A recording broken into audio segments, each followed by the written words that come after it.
Hey, what's up? Welcome to another week of What You're Missing. I'm Sisyphus, and I'm going to walk you through the news of this week. But first, I want to point out a couple things. I updated and organized or categorized my YouTube page, so you should go there, check out the categories. It's a little bit cleaner, and I also need to put a banner page or a banner image up at the top of the page, but YouTube wants it to be 2560 by 1440, which is a massive image, and I don't have anything for that yet. So that's coming in the future. Next up, E3 is coming. It's June 10th to the 12th. I'm not going to be going, but I will be gathering news from various people who are going and then telling you about it at the end of the week. So look forward to that. Lastly, I usually ask for input on the show or on what I'm doing here, and I'm happy to make adjustments and see how I can improve it. One of the suggestions that I received was that I needed a haircut. So last week I went and I got a haircut. I went to a salon. They offered me wine. It was all very fancy. So let me know. Does this look a little bit better? If not, we're going to have to wait a month. If so, great. It'll be a keeper. Getting into the news, ZeniMax, the company behind Elder Scrolls Online, also behind trying to get their hands on Oculus Rift's money, they took a break from that for a little bit to provide an update to Elder Scrolls Online, and that update went live at the end of last week. So they originally claimed that they were going to have new content coming out every 4 to 6 weeks. That's great. Guild Wars 2, as a point of comparison, tries to get, or they do get, new content out every 2 weeks, and their content is really interesting stuff. So here's hoping that Elder Scrolls Online sees the same levels of success with their added content as Guild Wars 2 does. Moving on, Gauntlet. If those of you who played arcade games back in the day or had a PS2 might remember this game, they're rebooting that game and bringing it out to new consoles in September of this year. So I used to play Gauntlet quite a bit, and it was a game that I could play with my sister. We used to play with a couple of friends of mine, and I'm sure that all of you have stories and memories to go along with it, but I know that it was 12 years ago that we were playing this because Lucy is just over 12 years.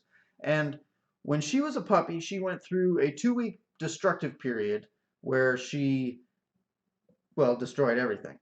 Not the least of which being when we were all sitting on the couch playing Gauntlet, I found that my controller stopped working in the middle of the game. Looked down, and Lucy had chewed through the cable to my controller. So yeah, 12 years. Don't they go by in a blink? It's been a long time. I think Diablo 3 probably fills the niche or the void that Gauntlet has left. Although in Diablo 3, I can wander off and do my own thing. If I'm playing with you, you won't notice or care. But now, granted, I haven't played on a console, so I assume you all have to stay on the same screen. But yeah, I've got fond memories of Gauntlet being stuck in a corner of the screen because somebody has wandered off to go get gold or kill things and get experience without me. But yeah, hopefully we'll maintain some of that because, that's where part of the fun was. Next on the list, YouTube, or more specifically, Google, is in the act of buying Twitch. I've talked to you about Twitch in the past. It's the market leader by a long shot that does live game streaming. All of the Let's Plays that you've seen me do go through Twitch. They've got a presence on Xbox One, they've got a presence on PlayStation 4, and a lot of people have been doing it on their PC. So this is good for both Twitch and Google, I think, because Twitch has APIs or interfaces with a lot of game-specific devices that maybe Google and YouTube haven't quite gotten their hands on yet. So the other side of that is that Twitch, I think, will really benefit, and I think the gaming industry as a whole will really benefit by having the advertising dollar, the name, and the clout of Google behind them. So hopefully people, maybe even people who don't play games now, will be exposed to the, I don't know, the joy of watching and partaking in live streamed games. I think it's really interesting, and we'll see where it goes from here. Star Citizen, you all know, is a pet, I don't know, a love of mine. So I follow it pretty regularly, and it looks like Star Citizen has announced that their dogfighting module, Arena Commander, will go live on May 29th. So if you are a backer like me, you'll be able to get in there, get into your hangar, climb into your ship, and actually fly that ship and see what the game is starting to look like. It's really exciting stuff. The 29th, today's the 26th, or it will be anyway.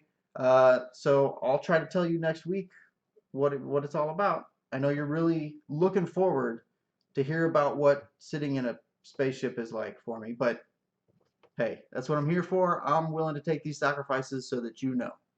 There you have it.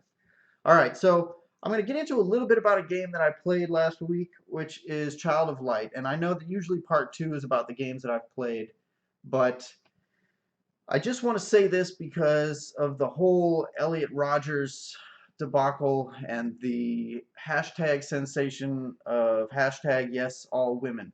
So I'm not going to get into that because I've done that a couple times already in previous recordings and I just go off the rails, and also because my previous recordings the microphone was turned off, so it was a lot of just.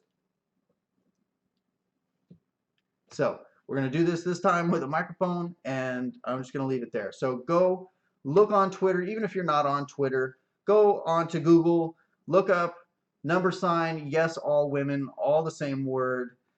Read some of the tweets, read about what's going on with it, and learn and try to be better.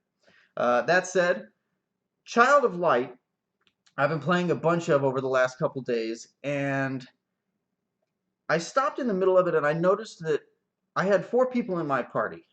3 of those 4 people were women, and not one of them was an object, not one of them was sexualized, not one of them had a love interest.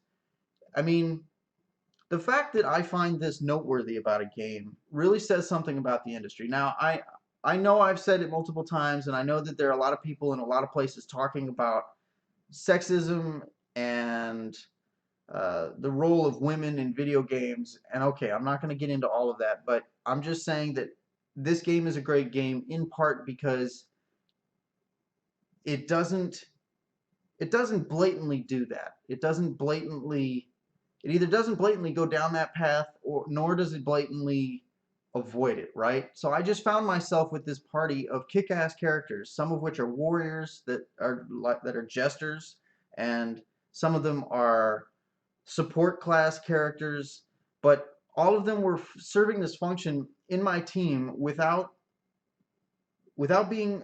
It was just unassuming. It wasn't in your face. It was just, I had to stop for a moment and think, this is awesome. Like, almost my entire party is women, and it's not all up in my face like, hey, here's this, your breasts and ass and all that. Like, I don't want to see that.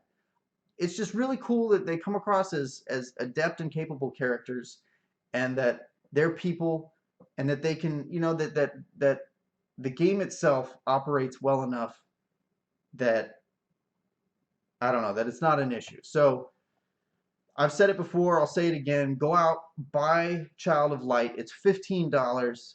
It's a long game for $15. It's a great game and a deep game for $15, and I can't recommend it more. So that brings me to the end of this week's What You're Missing. Tune in tomorrow. Because I've already talked about Child of Light, and really all else I played was a little bit of Mercenary Kings with Cerebral Vista on Twitter. Go check him out. He's got a blog. I think his list is in my blog roll on my blog. There's a lot of blogs going on here. But check him out. He talks a lot about gaming as well. Interesting guy.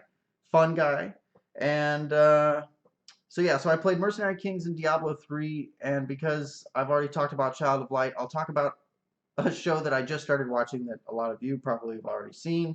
I won't tell you now because really, how am I supposed to entice you to play or not play, but entice you to watch if I give it all away now. So tune in tomorrow, part 2 of What You're Missing, and look, actually, while I've got you, last week I started a segment called New to Gaming. It was only on the blog because I didn't have a video to go with it or any gameplay to highlight. I'm sort of waiting for WildStar to come out, which comes out on June 6th, I think, but 3rd if you pre-order.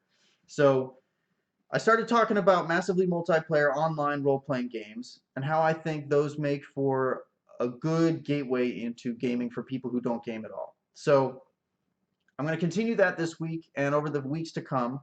By all means, check that out. Go back, look on the blog, and see or listen to what I've got going on there. There's also a podcast with me just talking about it.